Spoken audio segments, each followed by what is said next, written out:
the alleged rape and sexual assault of his congregants and staff. He wants Judge Babina Noko to recuse himself after he dismissed his discharge application. Modise reports. Bishop Stephen Zondo's decision to apply for Judge Babina Noko to recuse himself is sparked by three words: credible, reliable and trustworthy. This is how Musopa described the evidence given by the women accusing Zondo of rape when he handed down judgment in the Section 174 discharge application. But Zondo's attorney, Jeffrey Ratlachane, says this cannot be correct. That's wrong in law.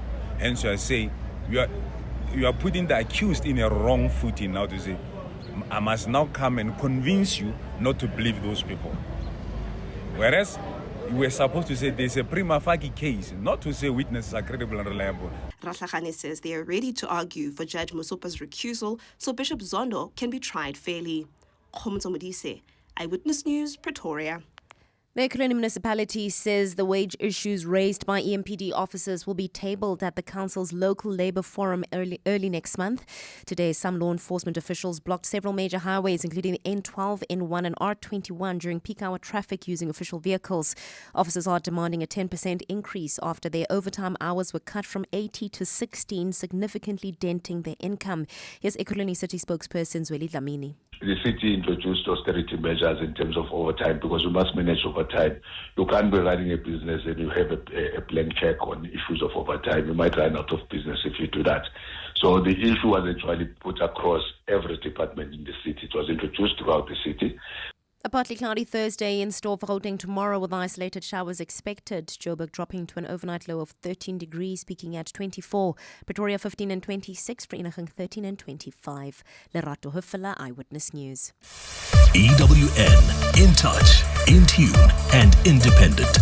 For the latest, visit ewn.co.za or download the EWN app.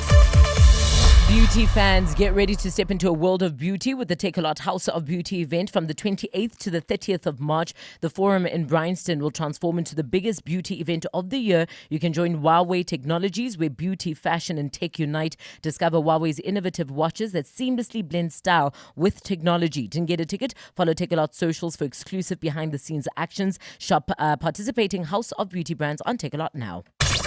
This is 947.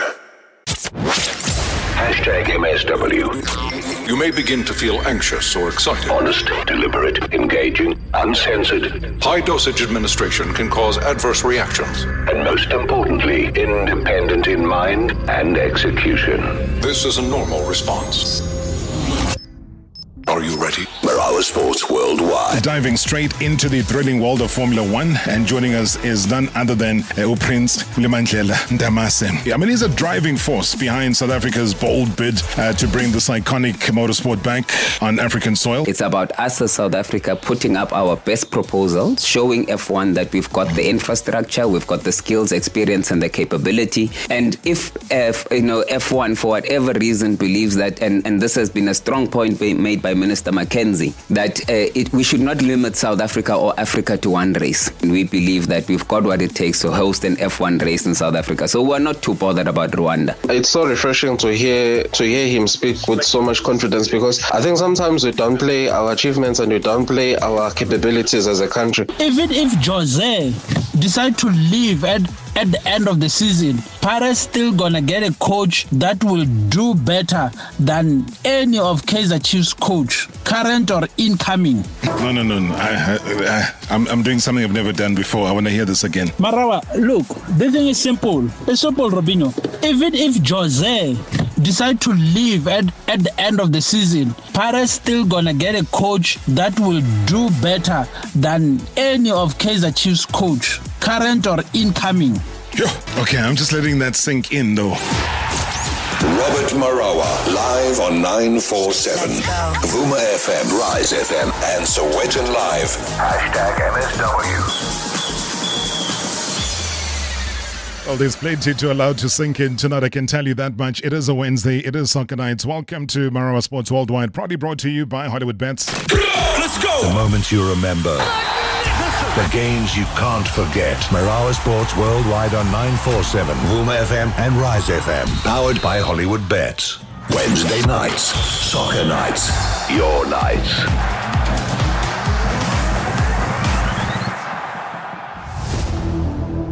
Well, it might not be busy, though, as far as the games are concerned, like we've been used to, league games around the world, current games on the local front. But I can tell you, we got a great guest coming up a little bit later on. Eric Tinkler is already here in studio. Looking forward to chatting to him, catching up with him, his life down in Cape Town, but more importantly, the journey that is now beginning with Sekhukhune United. So any comments or questions, please do share those with us. Send them nice and early on 060-708-0484, 060-708-0484. Otherwise, do give us a call in studio 011-8838-947. Right, let's quickly head off to Limpopo now.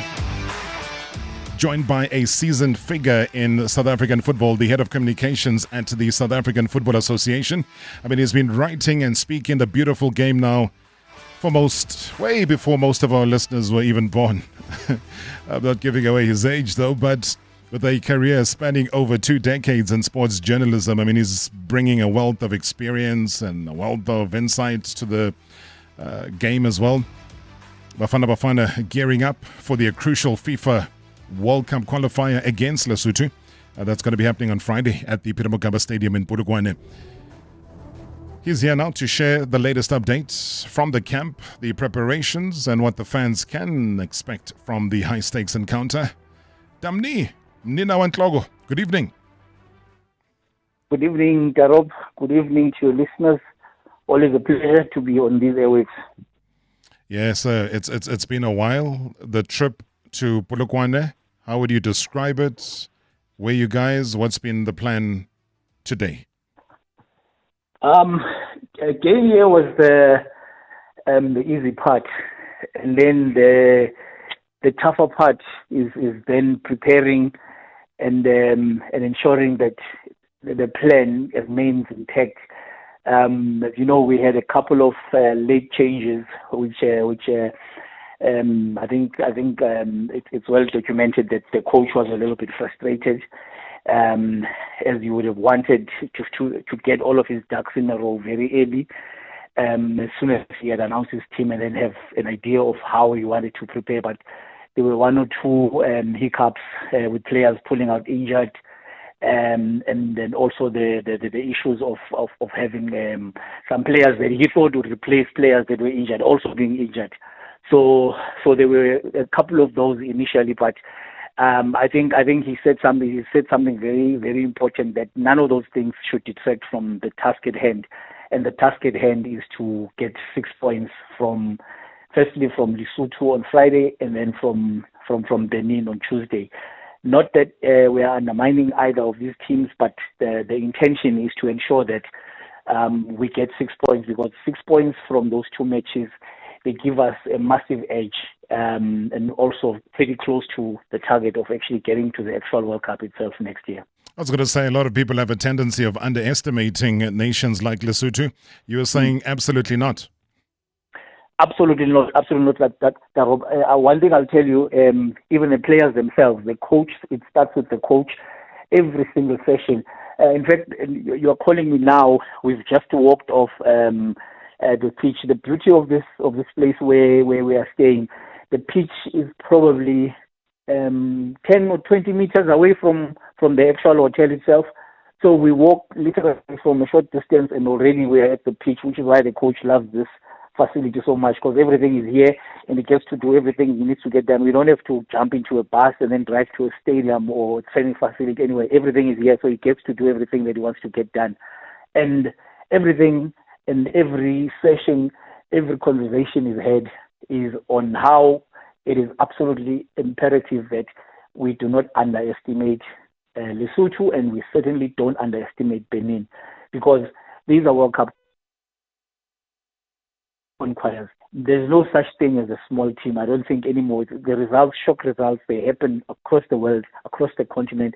And anybody who walks into a game thinking that it's a given that a certain team, just because of a name or reputation, can just come in and win, that is an absolute mischaracterization of what international football is about. So that's one thing he has preached from day one, that you can't under any circumstances underestimate Lesotho or Benin. It's been one of his strict talking points. And you know, Tarob, one thing I can tell you, when we get to camp, those first couple of days, it's a little bit relaxed, but the intensity that you see on day 3, which is what I've just come from right now, you can see it's chalk and cheese compared to what we had yesterday and what we've just seen today. The tackles, you'd think that we are playing an actual match.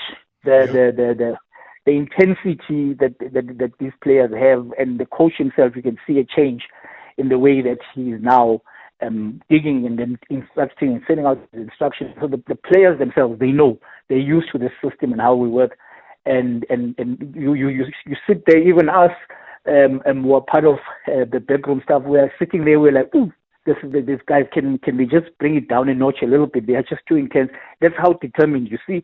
You're not going to see anybody who comes in there and gives a half-hearted attempt, or just maybe say, no, maybe this is just us, we're still practicing, or it's still part of our training regiment. It is not like that. It is as intense as you will get it during an actual match situation, and it's going to be like that. They will ramp it up tomorrow, at match day -1, it goes up. By the time you get to match day, then you actually see, this is why you see the team that you see. There has been such a huge change from what we had a couple of years ago. So you know exactly that everything is going up. And the fact that we are playing Lesotho or we are playing South Sudan or Uganda is neither here nor there. These guys, they are just working hard at it, and you can see it already right there on the pitch. They leave everything on the pitch during training, never mind during the actual match. I mean, you've talked about the pitch a number of times now, Damni, and I know that a lot of the concert goers, I think you might have been one of them who were watching the Makadzi concert. That's been a talking point. The pitch has not been in the greatest shape ever since that particular concert. What is it looking like right now? I mean, is it ready for a game of this magnitude? It is in top condition. The coach is very excited. We had to have a look at it, and they've done some splendid work there within a very short period. They did promise that, in as much as everybody was skeptical in saying that based on what it was a couple of months ago, there was that fear that it might not be able to meet the standard. But we've been here now a couple of times to ensure that progress was being made, and they've done a superb job. They've definitely got some of the top people to actually deal with this sort of situation, and it's been you can't fault them. That pitch, there is no argument there, which is why even the players say that when it comes to actually playing the game, it's now up to them. The pitch cannot be a talking point anymore. It cannot be a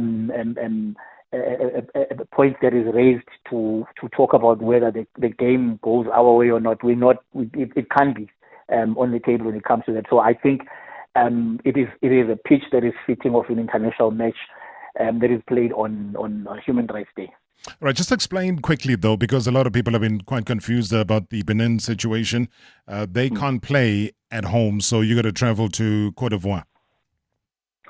Yes, Rob. So from here we will then go to Cote d'Ivoire, because FIFA and CAF, they said they don't have pitches that are up to the standard that they would like them to be when they host matches of this magnitude. As you know, in fact, right now as we speak, there are a couple of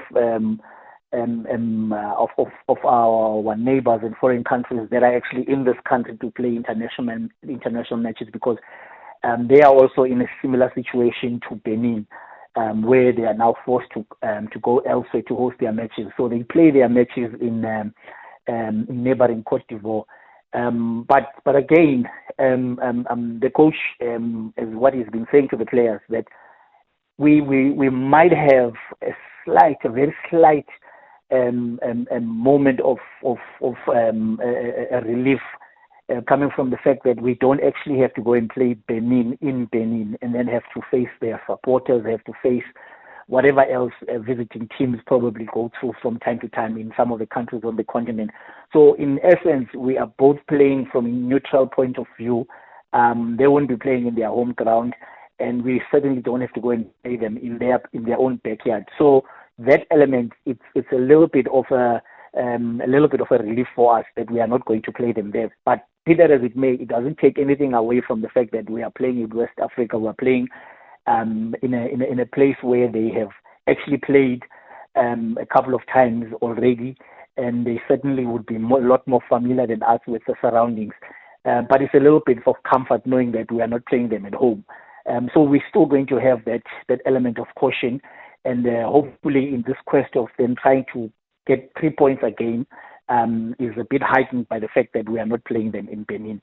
But they're not a team that he underestimates by any stretch of imagination. In fact, he's warned that they are a difficult team to play against. They will pose a challenge. They will pose some questions to us, which we should be in a position to answer when they do that. And what's it looking like in terms of fans, though? I know that the new regime of Hugo Broos has been able to now bring fans out of the woodwork. They've been able to, bring a change to when he first started. I remember there used to be press conferences where he would lament the fact that he's playing in front of thousands and thousands of empty seats, not even to family and friends. There were more security guards than there were fans. But right now, though, the tide has shifted and the games have been sold out wherever Bafana Bafana have been playing. What's the likelihood of getting something similar this time around? So as things stand now, Darob, because our marketing guys are actually at the stadium as we speak, because when we went to training, they were leaving to go to the stadium. And I was waiting for an update from them in terms of the ticket sales and also just to have an understanding. So I've seen quite a bit of activations that other parts of Polokwane and other parts of Limpopo, where the local football people have been trying to ramp up support and trying to raise awareness. But from what I saw in Bloemfontein, which was massive and well attended, as well as in Cape Town, as well as in Gqeberha, there tends to be that slow build-up to the actual game itself. Then you have this huge demand that comes in on the Thursday, the day before the match, if we're playing on a Friday.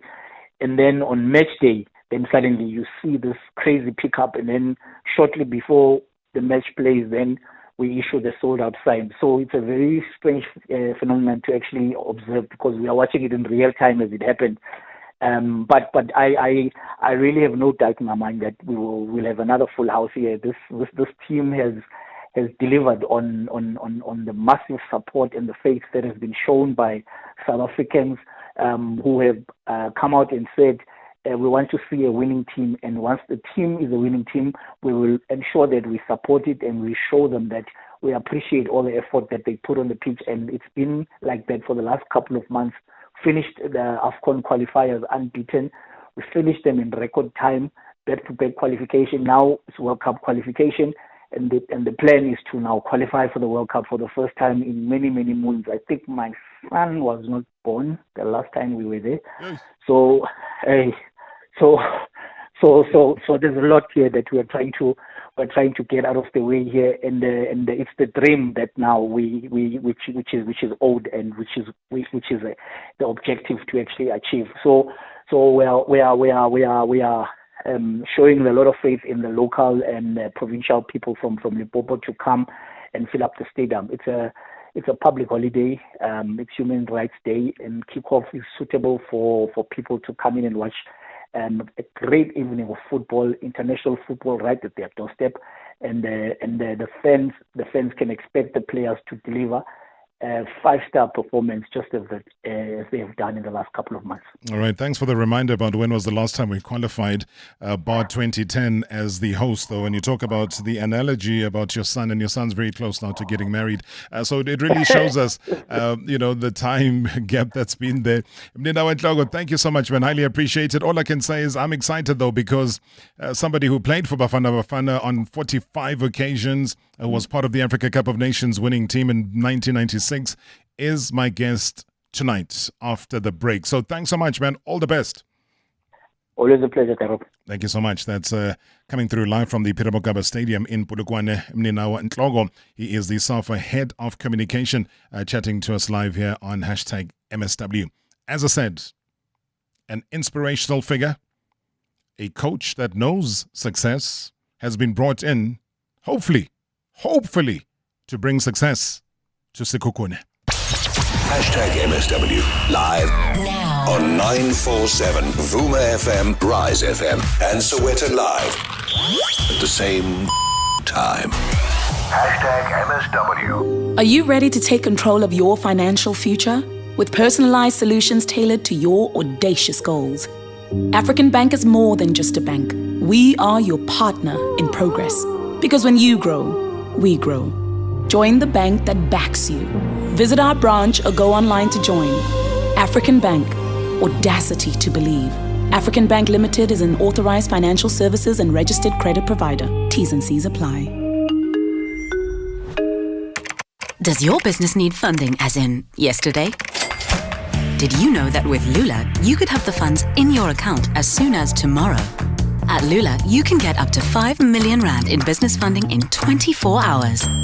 Apply online in minutes with no paperwork, no collateral, and best of all, no hidden costs. Waiting weeks to get your business funded is so yesterday. Apply today at lula.co.za and make cash flow. Go beyond Ultra and beyond limits when you get the Samsung Galaxy S25 Ultra 256 gig from Vodacom, Mzansi's fastest 5G network. Get yours today on a 4.8 gig red core plan for only 1,199 Rand per month over 36 months. Enhance your deal when you add 49 Rand extra per month and get the Samsung Galaxy Watch 7 eSIM. Available in-store and online. T's and C's apply. Further together, Vodacom. I'm Monet and it's the morning. Woohoo! Shh, man. Sorry. Someone's obviously not a morning person like I am. That's why I've been chosen to travel all over to find out what type of mornings the people of Mzansi are having. And to tell you guys about the best meal of the day. Breakfast. Didn't they only choose you because your name sounds like morning? No, they didn't. Listen out for Monet. I'm sorry. Mornings love McDonald's because when you choose McDonald's for breakfast, you choose happy. At Pick n Pay supermarkets, pick the best of Pick n Pay. Like assorted 2-litre P&P fresh milk for only 29 Rand 99 each. Smart shoppers get 1 kilogram no-name cornflakes for only 42 Rand 99. And 1 litre P&P long life custard for only 23 Rand 99. Only at Pick n Pay supermarkets. Valid 10 to 23 March while stocks last. T's and C's apply. Indulge in the seductive allure of the cherry, red and ripe, with a tantalizing blend of sweetness and tartness. Each bite bursts with juiciness, leaving you craving more. Ready to pluck the forbidden fruit? Spin the hot Lotto Star reels to ignite your senses with payouts of up to 20 million Rand. Lotto Star, your world of live games. Lotto Star is licensed by the Mpumalanga Economic Regulator. No under 18. NRGP 0800 006 008. T's and C's apply. All games are fixed odds betting events.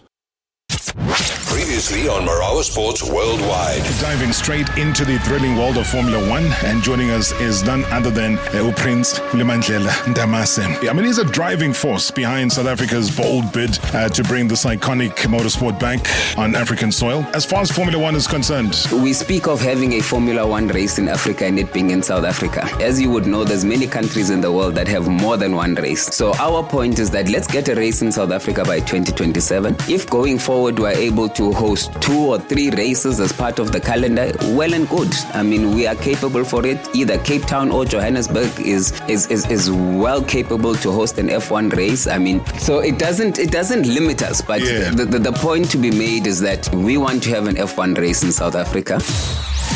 #MSW. #MSW.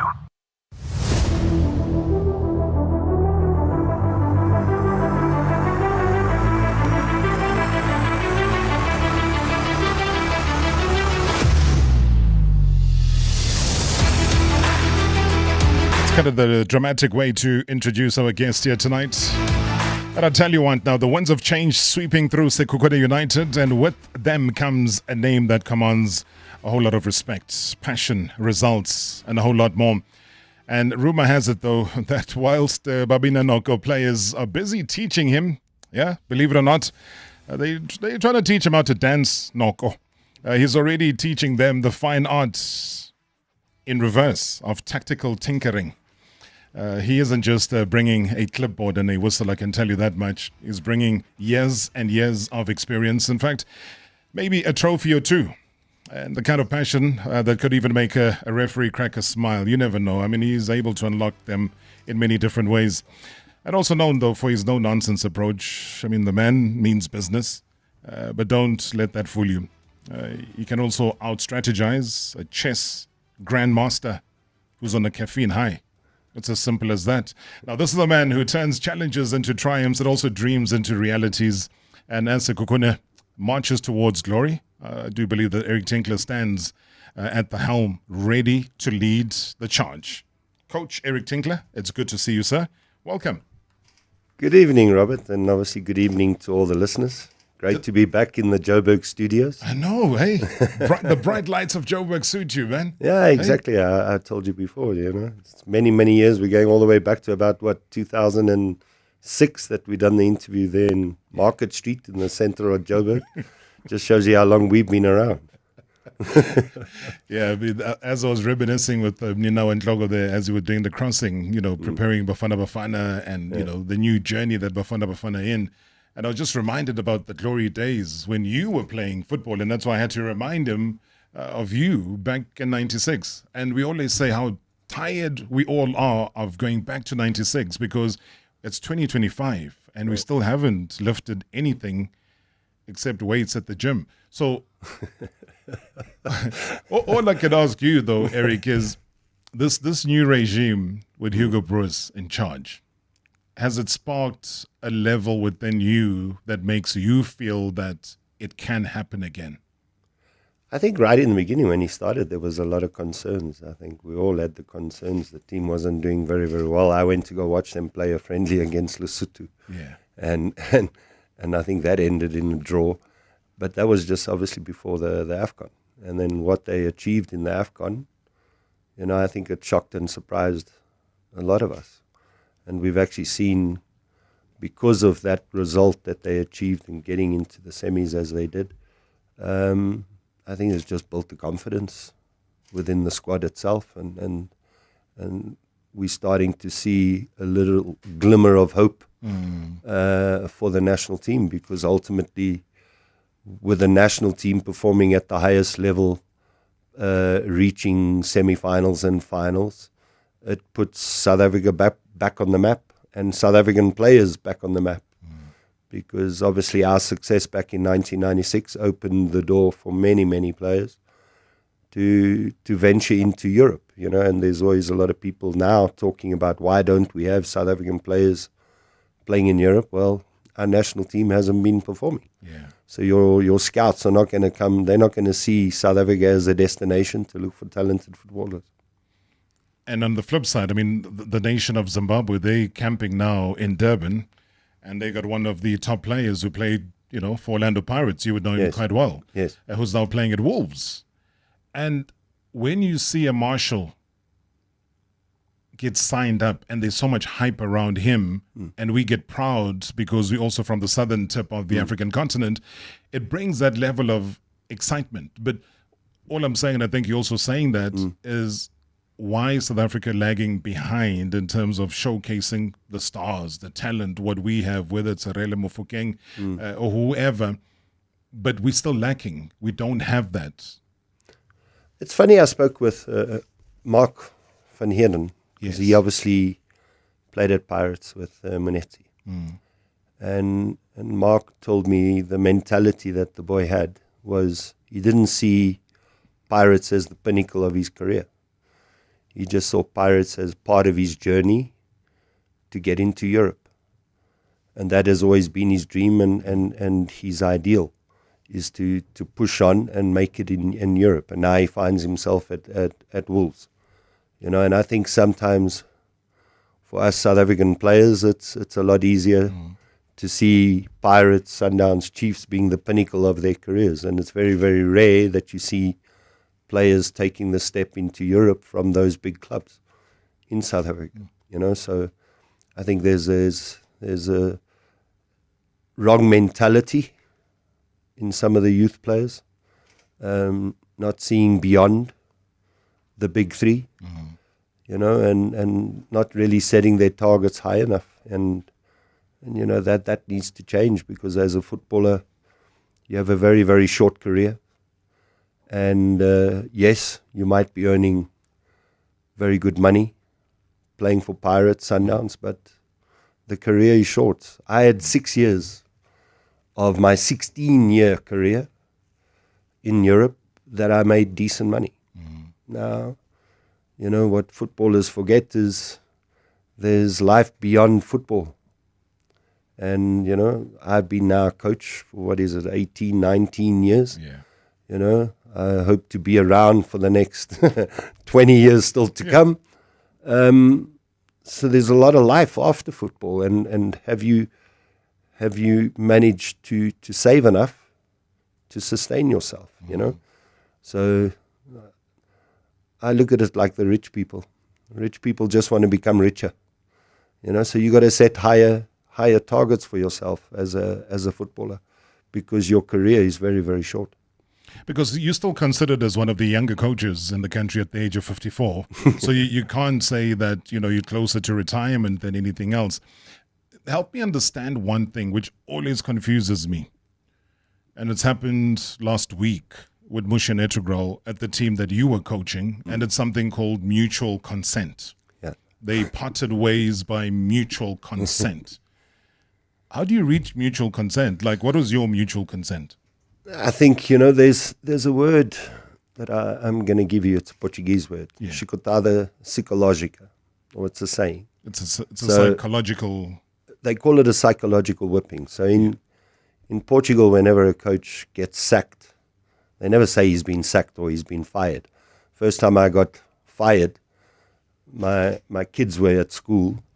It was across all newspapers, billboards, and their friends are asking, Jesus, what did your dad do wrong? What did he shoot someone? Did he do a crime? Yeah. Because I got sacked, you know. But that's part and parcel of football. Unfortunately, coaches bear the responsibility of results, and sometimes you understand. So, for example, I'll be brutally honest.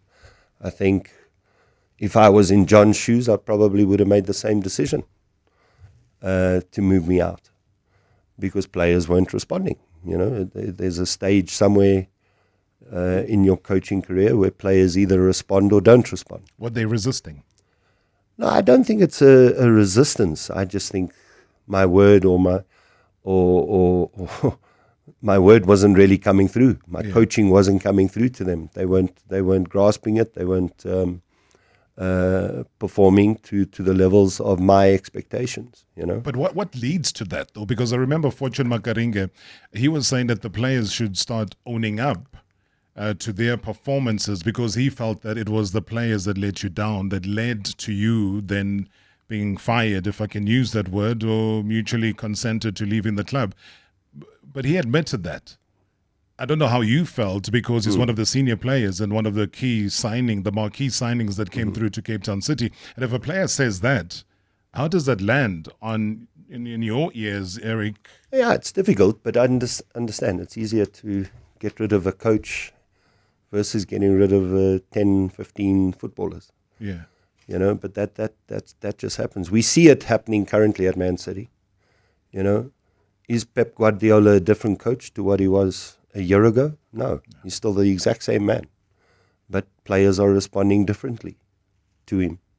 You know, so these things happen in football. And sometimes me as a coach, I look at myself internally. I never look to try and put the blame on the players. I try and look at myself and say to myself, okay, what is it that I could have done differently to get the right response, you know, from the players? So you do a little bit of soul searching when you find yourself in the unemployed sector. Yeah. And you know, and realistically, you come to the realization that, you know, like I said to you, had you been in John's shoes, would you have done the same? Yes, I would have. But then when you look at the reality, I mean, I know you only won 7 games in 2024. Yeah. But then also just look at the history of an Eric Tinkler at Cape Town City, where you're finishing second, you're finishing fourth, you're finishing fifth. Yeah. You know, you're not dipping below position number 5. So you get fired and you're sitting in position 12. Yes, you're not able to score goals. Yeah. Is that the end, though? Because surely there would be a hope to say, okay, no, Eric will come around. He'll be able to find a solution, and maybe he'll be back again. I mean, you know, this league, if you're down at the bottom, you win 2 games, you shoot up. Yeah. But I think what's also important here is clubs' expectations. So at Cape Town City, obviously, and with John, our target was to always look to finish in the top 4. Yeah. And yes, we finished my first season. We finished 3rd. We finished 2nd. We finished 4th. We finished 5th. And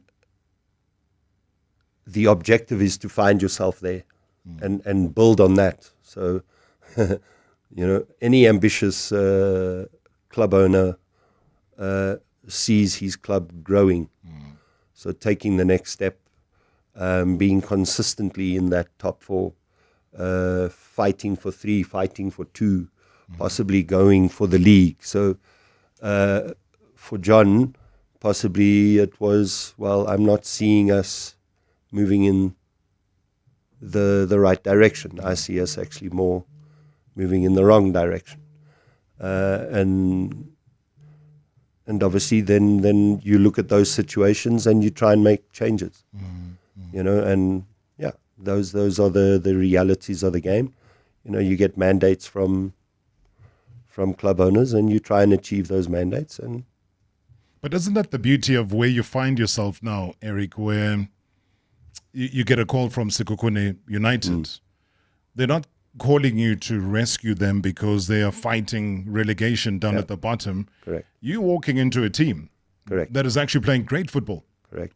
One of the teams that is playing, I mean, Sekhukhune as well as TS Galaxy, I can say outside of the top 2 teams in the country right now, that you would actually watch. Whoever they're playing against, you would watch because they play such good football. Regardless of the 2 games that have been played, the win and the loss, I'm talking about you coming in at a time when they are in 4th position. What does that say to you now? Because all of a sudden, I'm sure the Malachi brothers are starting to think, hey, we've got CAF ambitions here. This is where we need to be. And CAF is something you are used to because you've been to a final of a CAF Champions League. You've been to a final of a CAF Confed Cup. This is your terrain now. Correct. Is that the thinking? Correct. 100%, It's like I said, I gave you the example of Pep Guardiola. Yeah. I'm no different. I'm still the same coach that I was before. I'm still got the same ambition. I've still got the same desire, the same determination to want to achieve. And I want to see myself playing in those competitions, getting back into those competitions. I want to see myself holding up the Nedbank Trophy again, the MTN8 Trophy again, the Telkom Trophy again. I want to see myself achieve all of those things again, So obviously joining a club like Sekhukhune who has the same ambition that I have is basically a no-brainer, I think as coaches, there isn't a coach in the world that doesn't want to win. I think that's first and foremost. Every single coach wants to win and achieve things. It's just about how do you achieve it and how do you get there and how do you motivate the players to get them geared up to respond positively towards you as the manager, and then everybody on the same wavelength, because sometimes management and coach may see themselves achieving those highs, but do the players, and getting the players on the same wavelength. I think that sometimes is where you find problems. And about the players taking that responsibility. So players knowing that when you're joining, I said this at Cape Town City, when you're joining Cape Town City, we're finishing 3rd, 4th, 2nd, 5th. But are you seeing Cape Town City as a club to win the league? Or are you seeing Cape Town City as a stepping stone to something bigger? Do you understand what I'm saying? No, I'm with you. And that's why I have to take a break, but I just need a yes or no from you. Do you see Sekhukhune United winning the Nedbank Cup? 100%. #MSW live now on 947 Vuma FM, Rise FM, and Soweto Live at the same time. #MSW. The sweetest hunt is finally here. But you don't need to search far and wide. Let Dis-Chem's best Easter buys hop straight into your basket. From nostalgic beacon marshmallows to the delicious Lindt Gold Bunny. Whether you're planning an epic egg hunt or just treating yourself, we've got everything you need to sweeten your celebrations. Enjoy better value on our Easter offers, valid until 20 April at Dis-Chem pharmacies. Better health starts here. Yes! Yes! Woo! Yes! Feel the joy in every Amazon delivery. The Amazon Big Smile Sale is here. Shop the best deals from 14 till 31 March and get delivery for mahala. Download the Amazon app today and say yay to big savings. T's and C's apply. Honey, what are you doing? I'm stretching for tonight. I thought you're not dancing at bachelorette parties anymore. Baby, we need the money to put Johnny through matric mos. And what's the police uniform for? The clients feel safer when I wear it. No, man, just sell your bucky to We Buy Cars. They give the best prices and they pay you within minutes. Okay, but can I just go and dance one more time, please? You know how much I love it. No, the buyer's already on his way here. Wow, okay. Strapped for cash? Just sell your vehicle to We Buy Cars. The easiest way to sell your car by far. Fly Emirates from Johannesburg to Dubai and beyond and start your holiday on board. Enjoy complimentary food and drink. Explore up to 6,500 channels of entertainment, including live sport. Stay connected with onboard Wi-Fi and keep boredom at bay with special meals and toys for kids. You get so much more in Emirates Economy. Book your next getaway at emirates.com. Fly Emirates. Fly better. Ready to take your first step into the world of trading? For a limited time only, XM is offering you $30 free to start your trading journey. No deposit needed. Trade with XM, the most awarded broker, trusted by over 15 million traders worldwide. Don't miss out. Take your trading potential to the next level. Visit xmza.com, register with partner code XM947 and claim your $30 today. Trading can involve risk and result in the loss of your invested capital. T's and C's apply. Shop your share of 1 billion rand in savings with Spar Rewards until 21 April. Sign up to Spar Rewards and get more every time you're at the till. Get 2 litre Spar Full Cream or low-fat ultra-pasteurized fresh milk for $29.99. Save 7 Rand. Or 230-gram Nescafe Classic Coffee Granules or Doi Pack, excluding decaf, for $99.99. Save 30 Rand. Prices valid until 23 March, while stocks last. T's and C's apply. Previously on Marawa Sports Worldwide. Walaza always runs a great bend and he's already caught up on Gal. Walaza for South Africa is flying. So we got the Citizen Sports reporter, Wesley Button. I was waxing lyrical here on the show about Walaza, the 9.99 seconds and everything that he's achieved. For you, what's been the outstanding performances so far? Oh, that's got to be it. It really is. Walaza is now the fifth fastest junior in history, which is saying a lot, you know. If you compare South Africa to global sprinting powerhouse nations like the United States and Jamaica, just another indication that we're almost there. We're almost at the same point where the United States is in terms of sprinting. And Walaza at the moment is the fastest junior in the world, and I imagine he's only going to get quicker.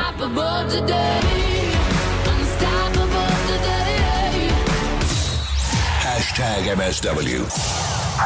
#MSW. Wednesday nights, soccer nights, your nights.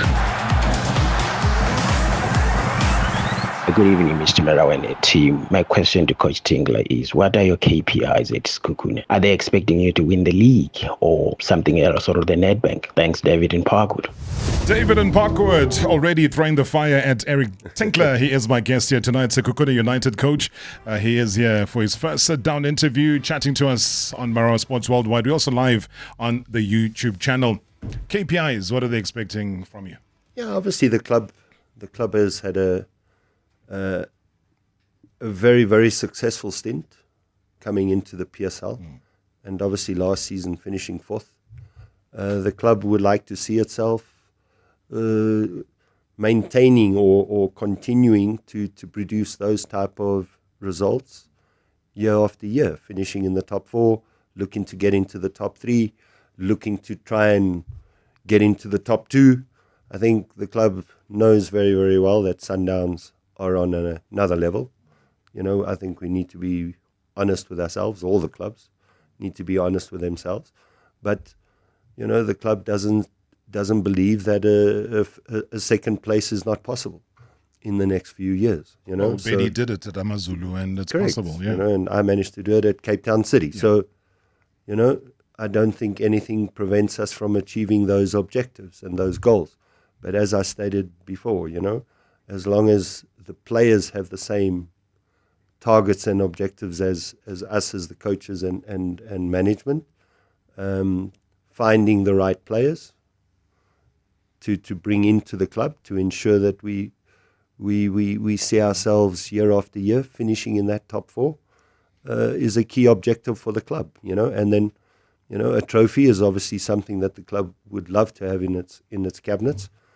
We have an opportunity now, although yes, it is Sundowns, and it's going to be tough, but nothing says we can't beat them and find ourselves into a semi-final, and we one game away from lifting a trophy, So, like I said, I dream, and I dream big, and I like the fact that I have a chairman and a CEO who dream just as big as me. And crazy. Yeah. You also have a level of craziness. Yeah. What type of coach would I be if a coach, like your question to me, you're going to win the Nedbank Cup? Well, I'm not 100% sure. That shouldn't be my answer. Of course, I'm convinced I'm going to win it, And Clinton Larson did something similar with the very unfancied anything is possible in football. Okay. Good evening, Mr. Marawa, and good evening to the coach, Mr. Eric Tinkler. Mr. Marawa, I was very happy for him to join such an ambitious site like Sekhukhune. You could see how they do things in terms of amateur transfers.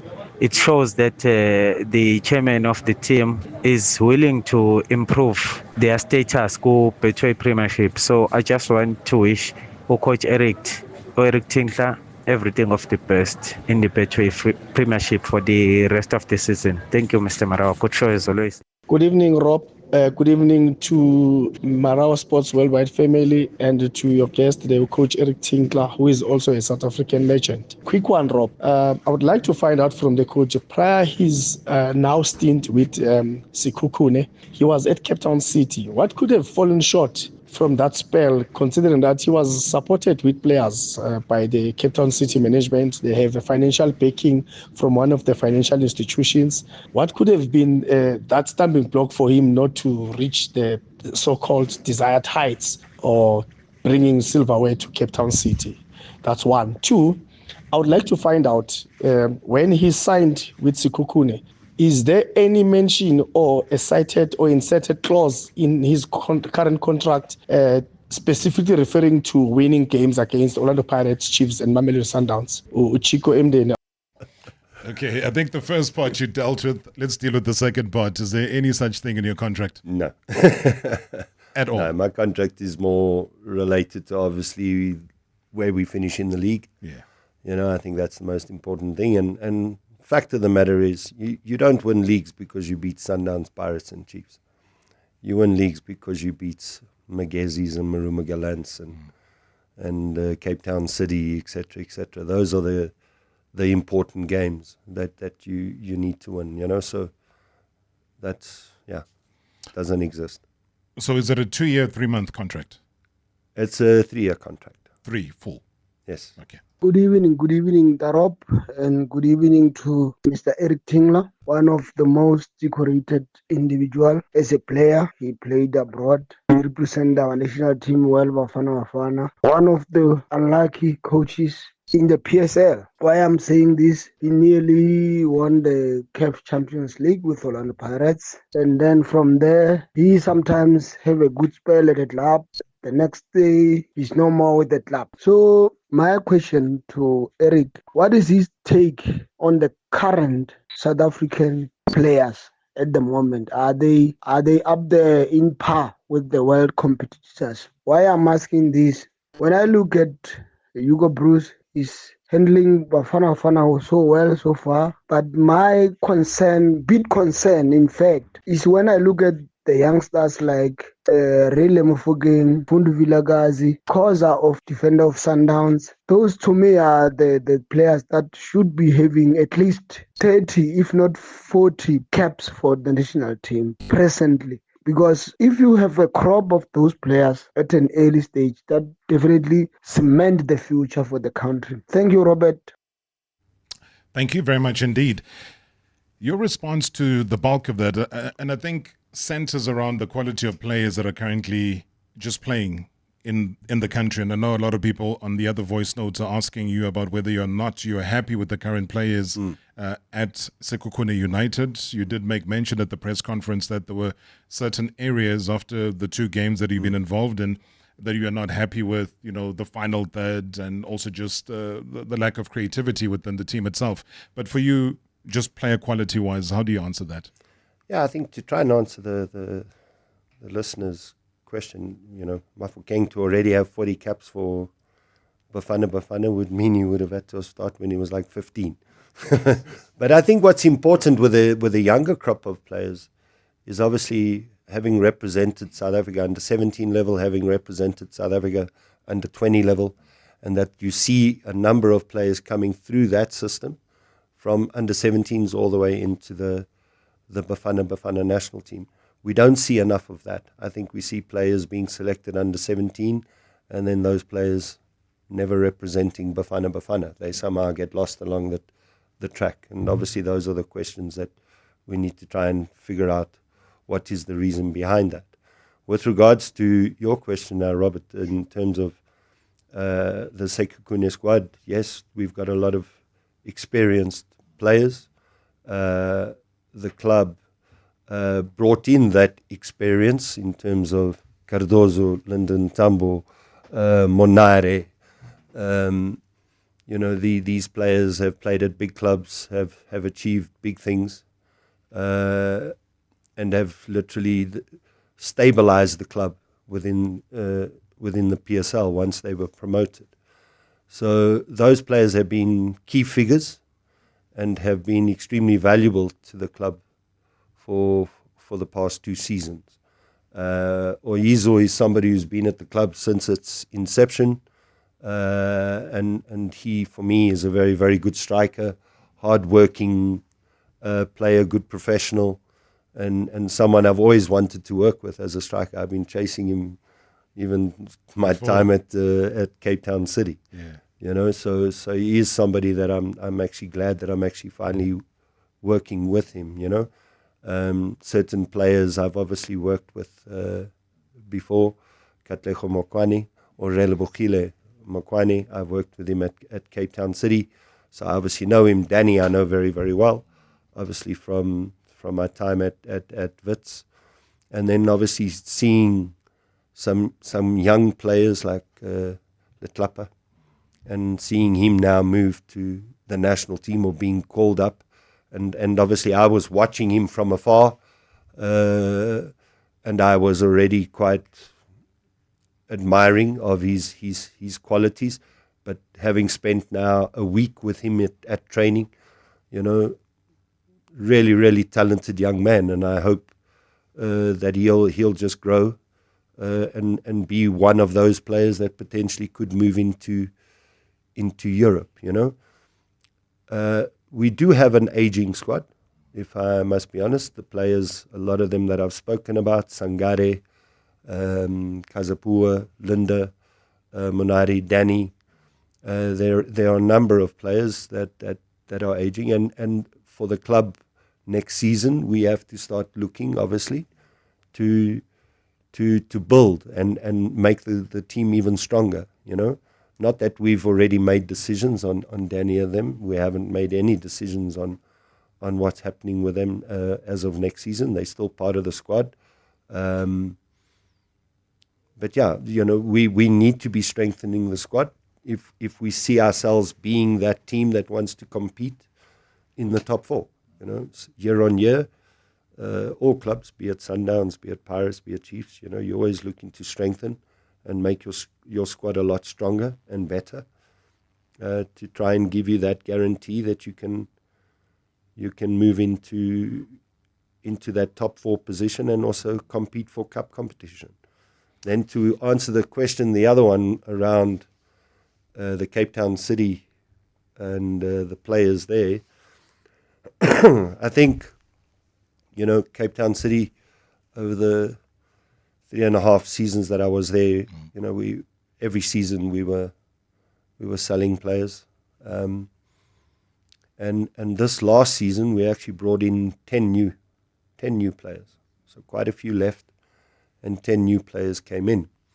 And, yes, you have a pre-season, 6 weeks. And obviously when we done our scouting in terms of which players we want to bring in, we're looking at players that we believe can play the type of, or play the system that we play, that have the type of characteristics that we desire as a club. And the expectation is that those players will come in and fit in like a glove. Sometimes that doesn't happen. And sometimes players take time to adapt. And others come being injury prone. I think Ashim would be one of the examples of somebody who... And then, we lost... we lost Fortune, unfortunately, and he had quite a serious injury, so he was out. Losing him was a bit of a loss. And as I said, sometimes these things take time in football, but objectives for clubs are, we want immediate response. And that doesn't exist, though. I mean, one question I wanted to squeeze in before, obviously this thing called dreaded time eats us up. It actually comes through from the YouTube channel, but I was also quite interested in asking you that. This is from Abram Tumelo Moloi. He says, please ask Eric if he thinks that the recycling of coaches is good and benefiting our league. We see a lot of that these days, and I've heard a couple of coaches lamenting to the fact that they get disrespected, that they should also at some point form a union because such cannot continue forever and ever. What's your thoughts on that? I definitely think a union needs to be formed. The fact that there isn't one is quite shocking. But, we'll have this recycling of coaches. And that comment is always raised, but it happens all over the world. And in my honest opinion, 9 out of 10 times coaches are sacked unfairly, in my view, 9 out of 10 times.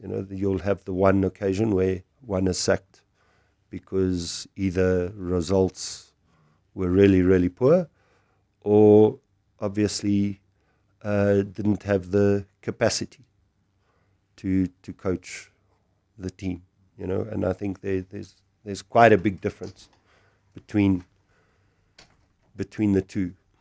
So I said to you before, it's easier to sack a coach than 10 players, 12 players, So I think it's unfair to say it's a recycle because it doesn't make the coach a bad coach, Especially when John knows I'm not a bad coach. John knows I'm a very, very good coach. He's had you before. Exactly. And then you went back. Exactly. But he knows.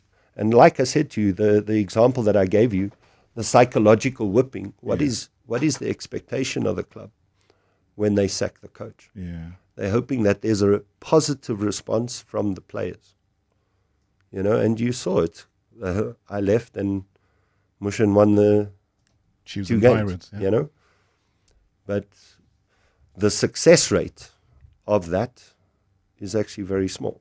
But you wouldn't be surprised now the fact that he's also mutually consented and he's gone. Yeah, but the point I'm raising there, does that work? No, proof has been been shown that it doesn't work. Maybe short term. Yeah, maybe short term, but not long term. Eric, I'd love more time with you, but that's all we have. We just wanted to welcome you back to Gauteng. You're looking lean, mean, and fitter than some of the players. We've got to compliment all this crazy cycling that you've been doing these days. I think the Tour de France is waiting for you. So anytime from now, please, guys, buckle up and be ready. Ladies and gentlemen, Eric Tinkler, thank you so much and good luck at Sekhukhune United. Thank you, Robert. Highly appreciated, man. Tune in again tomorrow for Marawa Sports Worldwide, proudly brought to you by Hollywood Bets. The thrill, the drama, the action. Let the game begin. Marawa Sports Worldwide on 947, Vuma FM and Rise FM. Powered by Hollywood Bets. #MSW Live.